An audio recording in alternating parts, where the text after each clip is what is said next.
दोस्तों इस वीडियो में मैं आपको ऑटो मल्टीमीटर से रिलेटेड एक इम्पोर्टेंट बात बताने वाला हूँ। इस वीडियो को कंप्लीट वॉच कर लेना, स्किप करके देखेंगे तो काफ़ी सारी चीज़ें जो मैं आपको यहाँ पर इंपॉर्टेंट चीज़ बताने वाला हूँ वो आप मिस करेंगे। इसलिए बिना स्किप किए इस वीडियो को देख लेना, हो सकता है फ़ायदा आप ही का हो, इन फ्यूचर ज़रूर होगा। वीडियो छोटी सी है लेकिन फ़ायदा काफ़ी हो सकता है। अब देखिए, ऑटो मल्टीमीटर लेना चाहिए कि नहीं इस पर हम बाद में डिस्कस करेंगे। पहले उससे रिलेटेड कुछ यहाँ पर बातें मैं आपको बताता हूँ। देखिए, मल्टीमीटर में ऑटो मल्टीमीटर में कई टाइप के होते हैं। एक आता है फुल ऑटोमेटिक और एक आता है हाफ ऑटोमेटिक। इसमें ऑटोमेटिक में एक फंक्शन है, बाकी इसमें अलग अलग भी यहाँ पर दिया गया, आप किसी मोड में भी जाके अलग से इसमें चेक कर सकते हैं। फुल ऑटोमेटिक में क्या होता है कि कैपेसिटर और डायोड को लेके बड़ा कन्फ्यूजन हो जाता है कि हम कैपेसिटर और डायोड को चेक करते वक्त बहुत सारी चीज़ें इसमें हमें देखने को मिलती है। मैं आपको सबसे पहले दिखाता हूँ, हो सकता है आप लोग यहाँ पर समझ जाए और आप लोगों के साथ भी ये समस्या हुई होंगी अगर आप इस मल्टीमीटर का यूज़ किए होंगे तो। इस मतलब ऑटोमेटिक, फुल ऑटोमेटिक का, जिसमें सिर्फ एक बटन दबाओ और ऑटो लिखा हुआ था और वहीं से आप फटाफट से अपना काम करते रहें। यहाँ पर आपको मल्टीमीटर की स्क्रीन साफ साफ दिख रही होगी शायद। अब मैं आपको दिखाता हूँ, इस सर्किट की बात करता हूँ। इस सर्किट में आपको एक चीज़ दिखाना चाहूँगा।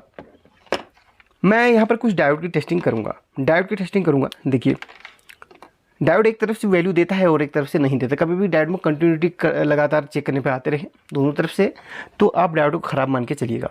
डायोड शॉर्ट हो जाती है तो फिर कंटिन्यूटी देने लगती है, सही होगी तो एक तरफ से वैल्यू देगी। अब यहाँ पर देखिए, इसमें देखिए डायोड ये बिल्कुल सही है, लेकिन यहाँ पर इसकी वैल्यू आप देख सकते हैं सामने क्या दिखाई दे रहा है। ये देखिए, ये इसकी वैल्यू है एक तरफ से, और दूसरी तरफ से इसकी वैल्यू दिखाता हूँ आपको।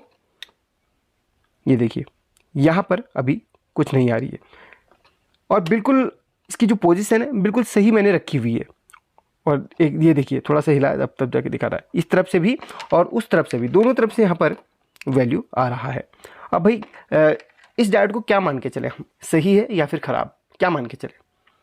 अब ऑटोमेटिक मल्टीमीटर से डायोड को टेस्ट करने के लिए जब भी आपको थोड़ा सा कन्फ्यूजन लगे तो डायोड की एक लेग उठा लो, यानी या फिर डायोड को सर्किट से बाहर निकालो, तब जाके आप चेक करो। आपने दोनों हाथों में इस तरीके से प्रोब लेके डायोड की टेस्टिंग नहीं करनी है।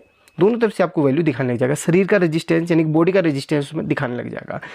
देखिए, बिल्कुल इस तरीके से चेक करना है। एक तरफ से वैल्यू नहीं देगा और एक तरफ से वैल्यू देगा। ये देखिए, देने लगा। मैं हाथ टच करता हूँ तो वैल्यू बिगड़ जाएगी।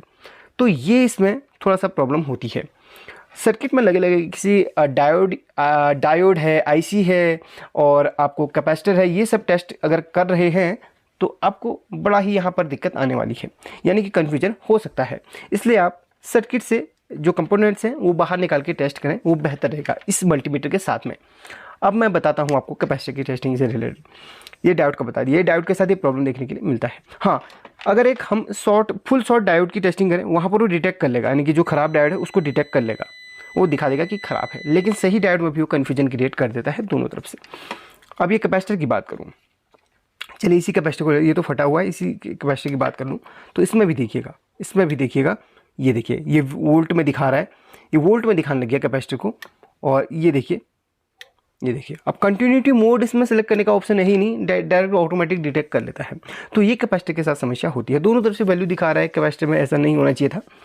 अब कैपेसिटर क्या है, क्या मान के चले भाई, कैपेसिटर सही है या फिर खराब, ये कन्फ्यूजन कैपेसिटर के साथ होता है। इस कैपेसिटर देखिए, सर्किट से बाहर निकाला मैंने, अब दिखाता हूँ इस कैपेसिटर को। ये देखिए, ये कैपेसिटर अभी चार्ज हो रहा है, इसकी वैल्यू जो कैपेसिटर यहाँ पर दिखा रहा है ना, इसकी वैल्यू एक स्टेबल नहीं होनी चाहिए, या देखिए अप डाउन हो रही है, ये कैपेसिटर यहाँ पर सही माना जाएगा। कोई भी कैपेसिटर अगर इस तरीके से भी मार रहा है तो कैपेसिटर हम खराब मान के चलेंगे। अब ये ऑटोमेटिक मल्टीमीटर के साथ होता है कि डायोड और कैपेसिटर की टेस्टिंग करते समय बड़ी ही कन्फ्यूजन यहाँ पर मिलती है। अब मैं बात करूँ फुल ऑटोमेटिक, यानी कि ये वाला हाफ ऑटोमेटिक। अभी तो फुल ऑटोमेटिक मैंने आपको दिखाया था, अब हाफ ऑटोमेटिक में चलेंगे। इसमें आपको दो प्रकार के फंक्शन मिलते हैं। एक तो आप ऑटो में रख लीजिए, आप उसके बाद कुछ भी काम कीजिए, ऑटोमेटिक वो दिखा देगा। रेजिस्टेंस चेक करे तो रेजिस्टेंस, डायोड चेक करे तो डायोड, कैपेसिटर चेक करे तो वहाँ पर दिखा देगा। लेकिन इसमें कई सारे ऑप्शन भी हैं। अगर आप सेपरेट अगर किसी ऑप्शन में जाके किसी चीज़ को चेक कर रहे हैं तो वहाँ पर वो ऑप्शन का फीचर भी आपको मिल जाएगा। देखिए, अब इस ऑटोमेटिक में मैं डायोड को चेक करता हूँ, वही डायोड जो बिल्कुल सही है इस सर्किट में, उस डायोड को मैं चेक करता हूँ। देखिए यहाँ पर, ये देखिए, जबकि ये डायोड बिल्कुल, हाँ देखिए, थोड़ा सही से मैंने टच नहीं करा तो देखिए ये वैल्यू दे रहा है, ठीक है। अब मैं इसको देखिए इस तरीके से दिखाऊँ, इसमें भी इस तरीके से वैल्यू दे रहा है और डीसी में दिखा रहा है बिल्कुल। देखिए यहाँ पर ये देखिए बीप मारा और दिखा दिया। मतलब इसको जल्दी से मतलब वो क्या है ना, इसकी जो फीचर है वो सही से वर्क नहीं कर रहा है डायोड के साथ में, और कैपेसिटर के साथ में बिल्कुल वैसा ही हो रहा है। अगर मैं उसी डायोड को यहाँ पर बजर की रेंज में ले जाके चेक करूँ, सिलेक्ट करके बजर में ले जाता हूँ, कंटिन्यूटी पे ले जाता हूँ, तो क्या इस डायोड को वो सही से चेक कर पाएगा? देखते हैं।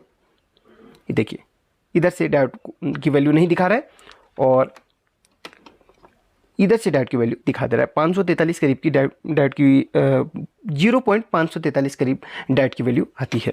तो सेपरेट एक फंक्शन में ले जाके इसकी वैल्यू को सही दिखा दे रहा है, लेकिन ऑटोमेटिक में थोड़ा सा खुद भी कंफ्यूज हो जा रहा है और हमें भी कंफ्यूज कर रहा है एक ऑटोमेटिक मल्टीमीटर। अब बात करते हैं नॉर्मल मल्टीमीटर जो हम इस्तेमाल करते हैं। या तो आप पीला वाला इस्तेमाल करते होंगे या इसी तरीके को इस्तेमाल करते हैं जिसमें सभी फंक्शन अलग अलग हैं।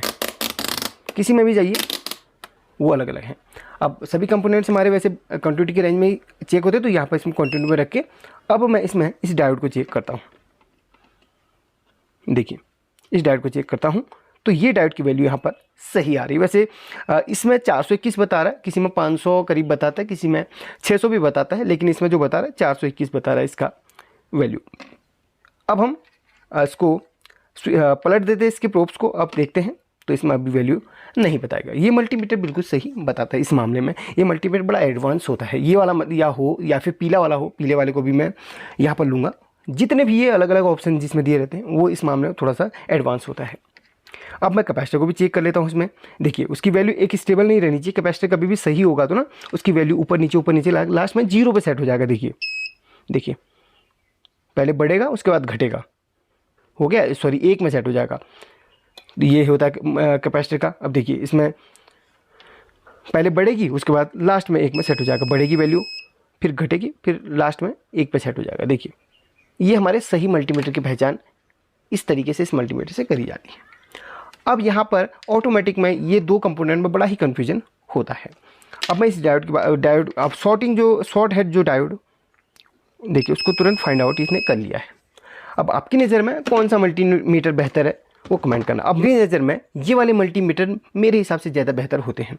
इन मल्टीमीटर्स का मैं उपयोग बहुत कम अपने वीडियो पे करता हूँ। एक चीज़ दो कारण है इसके भी। पहला कारण है कि काफ़ी लोगों को इन मल्टीमीटर्स को चलाना नहीं आता है। दूसरा कारण है कि इसमें डायोड और कैपेसिटर में थोड़ा सा कन्फ्यूजन क्रिएट हो जाता है। भाई हम तो इस काम में प्रोफेशनल यानी कि हम ये काम करते हैं, हमें पता है कि किस तरीके से किसकी वैल्यू चेक करी जाती है, लेकिन आपको सिखाते समय बड़ा ही यहाँ पर प्रॉब्लम हो जाएगा, इसलिए इन मल्टीमीटर का इस्तेमाल नहीं करता हूँ। लेकिन ये मल्टीमीटर भी काफ़ी अच्छे होते हैं और अगर आप कभी भी चलाएँ तो ये वाला मल्टीमीटर है या फिर ये वाला मल्टीमीटर है। अगर नए मैकेनिक आप हैं या फिर नया सीख रहे हैं इस फील्ड पर, तो इस टाइप के मल्टीमीटर आप लेंगे। अगर ऑटोमेटिक ले रहे हैं तो आपने उनको सीखना चाहिए। उनकी वीडियोज़ हमारे पास अवेलेबल हैं, तो उन वीडियोज़ को देख के इनको सीखना चाहिए। ये भी बहुत अच्छे हैं और वो भी बहुत अच्छे हैं। ये उन्हीं के लिए हैं जो प्रोफेशनल हो इस काम में। अब देखिए ये अच्छे क्यों हैं मैं भी बता देता हूँ आपको। देखिए ये अच्छे क्यों हैं इसका भी मैं बुरा किसी को नहीं कर रहा हूँ। मैं बोल रहा हूँ कि अगर आप मैकेनिक हैं तो ही आप इस मल्टीमीटर को लेंगे तो आपके लिए बेहतर ये रहेगा। अगर आप मैकेनिक नहीं हैं तो आपको ये नहीं लेना चाहिए मेरे हिसाब से। लेते हैं तो फिर आपके लिए एक फ़ायदा और है। देखिए बताता हूँ फ़ायदे भी और नुकसान। ये अब इस मल्टीमीटर में थोड़ा कंपेयर करता हूँ मैं। ये मल्टीमीटर क्या है ना, बजर की रेंज में अगर इसमें आप DC AC वोल्ट चेक कर ले, गलती से हो जाता है, आपने भी की होगी, अगर की है तो आप बताना। गलती से बजर की रेंज में अगर आप अदर काम कर लेते हैं हाई वोल्टेज का तो ये तुरंत ख़राब हो जाता है। ये बड़ा ही इसमें कन्फ्यूजन होता है। लेकिन इसमें एक फ़ायदा है ऑटोमेटिक में रख के आप AC DC कोई भी कंपोनेंट चेक कर लें, आपको कोई भी प्रॉब्लम नहीं है। देखिए ऑटोमेटिक में रखा है। मैं पहले इसको इस तरीके से दिखा देता ताकि स्क्रीन आपको सही से दिखाई दे। देखिए ऑटोमेटिक में रखा है और इस बैटरी का वोल्टेज मैं चेक करता हूँ डायरेक्टली। देखिए बैटरी का वोल्टेज यहाँ पर शो कर गया है और यहाँ पर मैं एक रेजिस्टेंस चेक करता हूँ। 1 मिनट में पूरा रेजिस्टेंस चेक करके दिखाता हूँ डायरेक्टली। देखिए एक रेजिस्टेंस है ऑटोमेटिक में ही, क्योंकि सारा काम ऑटोमेटिक में होता है फुल ऑटोमेटिक मल्टीमीटर में। देखिए रेजिस्टेंस चेक करता हूँ तो इसकी वैल्यू यहाँ पर दिखा देगा 215 ओम्स की ये रेजिस्टेंस है। तो इस रेजिस्टेंस की वैल्यू यहाँ पर बता दी है। कंफर्म करता हूँ 215 ही है क्या।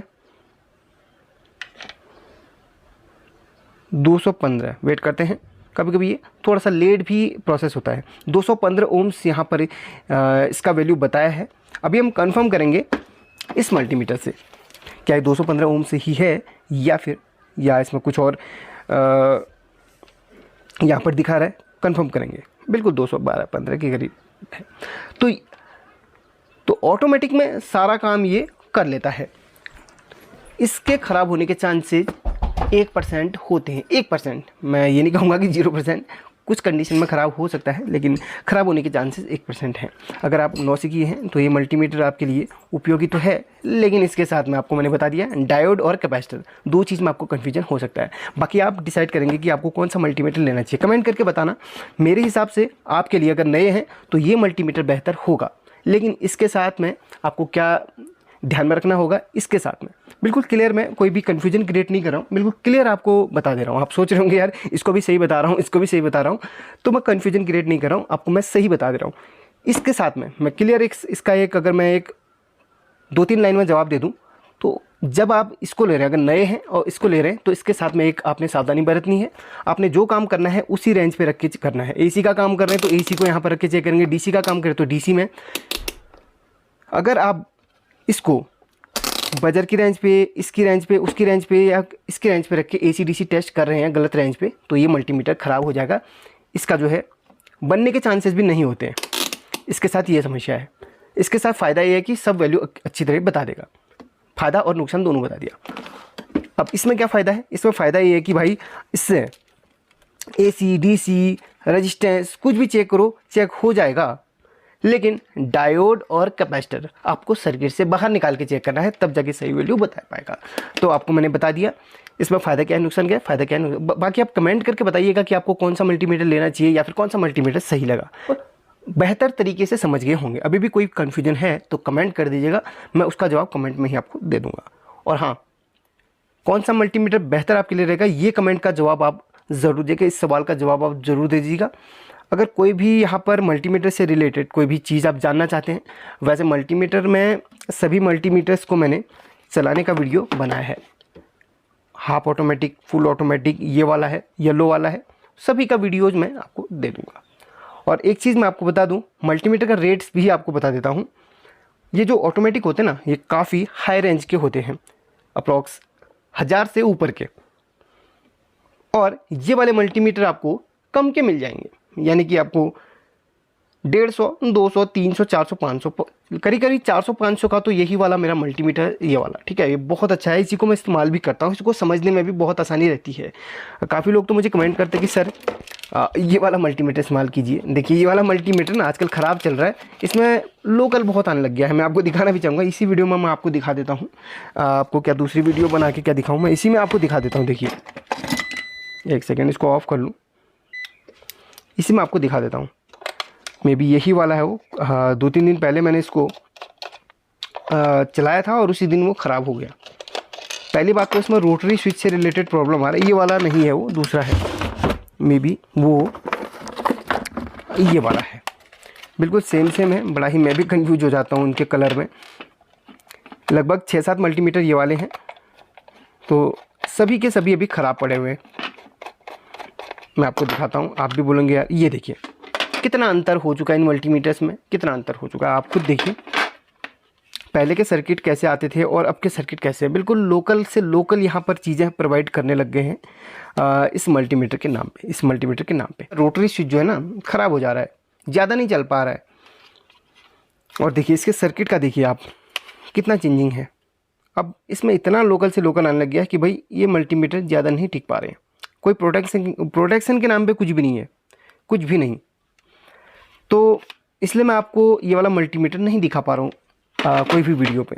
मैं इसी को आजकल यूज़ कर रहा हूँ। तो ये मल्टीमीटर आप एक बार सीख लीजिएगा, उसका वीडियो प्रोवाइड कर दूंगा। अगर सीखें, अगर आप मेरे परमानेंट सब्सक्राइबर हैं, इस मल्टीमीटर को सीख लेना। नेक्स्ट जो भी वीडियोज़ मैं बनाऊँगा रिपेयरिंग की, उसमें आपको इस मल्टीमीटर से जो भी मैं काम करूँगा वो थोड़ा सा आसान लगेगा। तो वीडियो एंड करता हूँ। बाकी आप मेरी कमेंट का रिप्लाई कर लेना एंड एक लाइक अपनी तरफ से ज़रूर कर लेना, क्योंकि मैंने बहुत चीज़ें यहाँ पर देखी इनमें, तो बड़ी ही इम्पोर्टेंट ये वीडियो थी बनानी, और बनाई भी ताकि आप लोगों को सही से मैं बता सकूँ। चलिए वीडियो को एंड करता हूँ, फिर मिलेंगे अगली वीडियो में। तब तक के लिए टेक केयर।